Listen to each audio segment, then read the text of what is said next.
नमस्कार बच्चों, मैं वसुधा रेणु तिवारी हूँ, आपकी हिंदी की टीचर। और आज हम पढ़ रहे हैं पाठ 11 पढ़क्कू की सूझ। इस कविता के कवि हिंदी साहित्य के महान साहित्यकार श्री रामधारी सिंह दिनकर जी हैं। तो चलिए पढ़ते हैं ये कविता। पढ़क्कू का अर्थ होता है दिन रात पढ़ने वाला और सूझ का मतलब होता है समझ।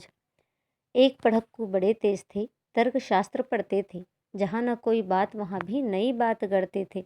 बेटा, तर्कशास्त्र का अर्थ होता है एक ऐसा शास्त्र जिसे हम न्यायशास्त्र के रूप में भी जानते हैं, इसे हम इंग्लिश में लॉजिक के रूप में जानते हैं। तो एक पढ़क्कू जो थे वो बहुत ही विद्वान थे, दिमाग वाले थे, और वो तर्कशास्त्र पढ़ते थे। तर्कशास्त्र का अर्थ होता है न्यायशास्त्र, जिसमें किसी भी बात की तह तक पहुँचे बिना, सच्चाई जाने बिना किसी भी बात को स्वीकार नहीं किया जाता। हर चीज़ में कोई ना कोई अर्थ ढूंढा जाता है। तो जो पढ़क्कू थे वो हर चीज़ में कोई ना कोई अर्थ ढूंढते थे, कोई मतलब ढूंढते थे, और जहाँ कोई मतलब ना निकलता था तो वो अपने मन से कोई ना कोई बात गढ़ लेते थे। एक रोज वे पड़े फिक्र में, समझ नहीं कुछ पाए, बैल घूमता है कोल्हू में, कैसे बिना चलाए। फिक्र का अर्थ होता है चिंता। तो एक दिन वो बहुत चिंता में पड़ गए। उन्हें एक बात खटक रही थी, उन्हें कुछ समझ में नहीं आ रहा था। वो बात ये थी कि कोल्हू का जो बैल होता है वो कोल्हू में बिना घुमाए कैसे दिन भर घूमता रहता है। आप लोग शायद कोल्हू के बैल के बारे में नहीं जानते होंगे। ये देखिए, ये है कोल्हू का बैल। यहाँ पर ये जो चित्र दिख रहा है ये है कोल्हू।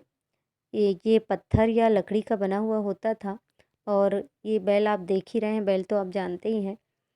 तो पहले क्या होता था, जब फैक्ट्री नहीं होती थी, मशीनें नहीं होती थी, तो सरसों का या किसी अन्य चीज़ का तेल निकालने के लिए कोल्हू के बैल का इस्तेमाल किया जाता था।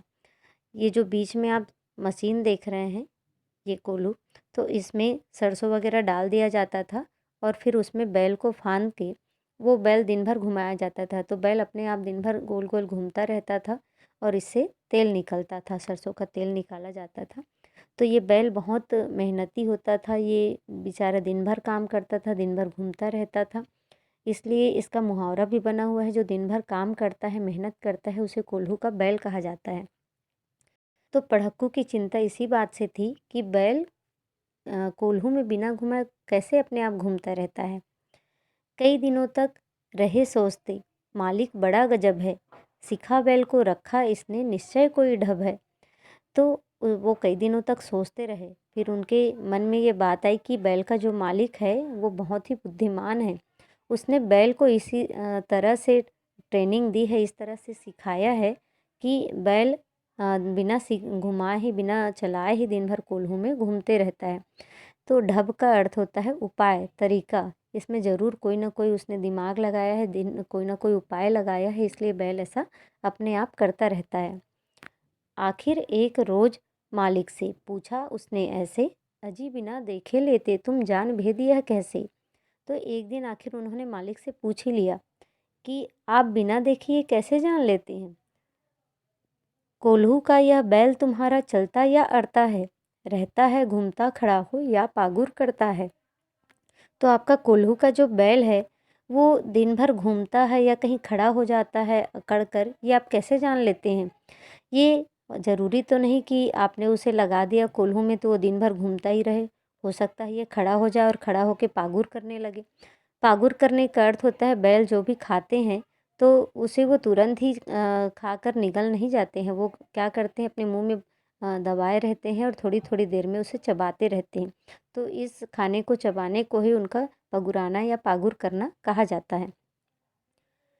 मालिक ने यह कहा, अजी इसमें क्या बात बड़ी है, नहीं देखते क्या गर्दन में घंटी एक पड़ी है। तो मालिक कहता है कि अरे इसमें कौन सी बड़ी बात है, तुम देख नहीं रहे हो कि बैल के गर्दन में एक घंटी लगी हुई है। आप लोगों ने भी देखा होगा, ज़्यादातर बैल के गले में या गाय के गले में घंटी बांधी जाती है, तो वैसे ही बैल के गले में घंटी बंधी हुई थी। जब तक यह बसती रहती है मैं न फिक्र करता हूँ, हाँ जब बसती नहीं दौड़कर तनिक पूंछ धरता हूँ। तो मालिक कहता है कि जब तक ये घंटी बजती रहती है तो आप खुद ही समझ सकते हैं कि घंटी बज रही है, इसका मतलब है कि बैल चल रहा है, बैल रुका नहीं है। हाँ जब बसती नहीं दौड़कर तनिक पूंछ धरता हूँ, तो तनिक का अर्थ होता है थोड़ा। तो मालिक कहते हैं कि जब घंटी नहीं बजती तब मुझे लगता है कि बैल रुक गया है और मैं जाकर बैल की पूंछ को थोड़ा सा मरोड़ देता हूँ तो वो वापस चलने लगता है। तो ये बहुत ही आसान है, ऐसा ही हमारा काम चलता रहता है।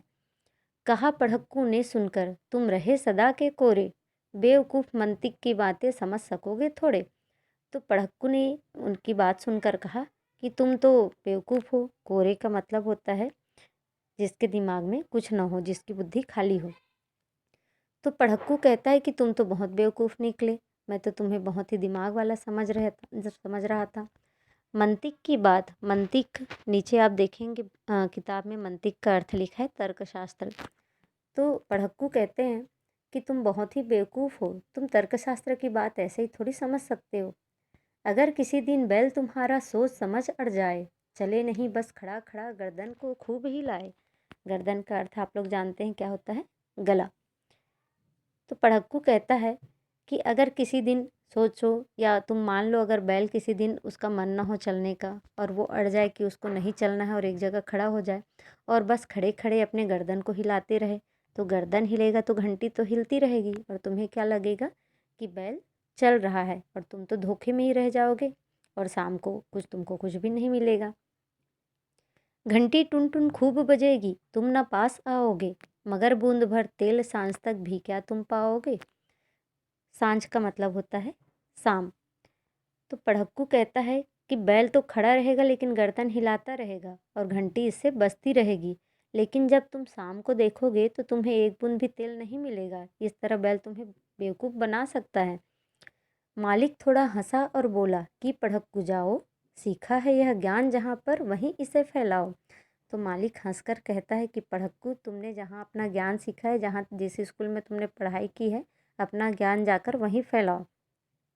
यहाँ सभी कुछ ठीक ठाक है, यह केवल माया है, बैल हमारा नहीं अभी तक मंतिक पढ़ पाया है।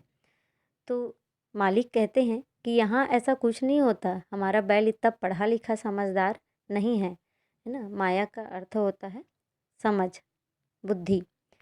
तो मालिक कहते हैं कि हमारा बैल इतना पढ़ा लिखा इतना समझदार नहीं है। मंतिक का अर्थ होता है तर्कशास्त्र। तो हमारे बैल ने तुम्हारी तरह कोई तर्कशास्त्र नहीं पढ़ा है, वो किसी बात के लिए इतना दिमाग नहीं लड़ाता, इतना सोचता समझता नहीं है, उसे तो बस काम करना आता है। बैल है वो तो जानवर है, उसमें इतनी बुद्धि नहीं कि वो इतना दिमाग लड़ाए, क्योंकि इतना ज़्यादा कुटिल बुद्धि और जो बेईमानी की बातें हैं वो पशु नहीं कर सकते, जानवर नहीं कर सकते, वो तो बेचारे वफादार होते हैं। तो ये सब धोखाधड़ी कपट की बातें हम इंसान ही कर सकते हैं। तो मालिक ने कहा कि मेरा बैल ऐसा नहीं है, मेरा बैल ऐसा नहीं कर सकता, तो तुमने जहाँ अपनी पढ़ाई की है तुम जाकर अपना ज्ञान वहीं फैलाओ, क्योंकि मेरा बैल जो है वो तर्कशास्त्र नहीं पढ़ा है, उसे नहीं पता कि ऐसा भी धोखा दिया जा सकता है अपने मालिक को। तो इस तरह से पढ़क्कू को मालिक ने बहुत अच्छा जवाब दिया और बहुत मज़ेदार कविता है, बहुत अच्छा पाठ है। धन्यवाद।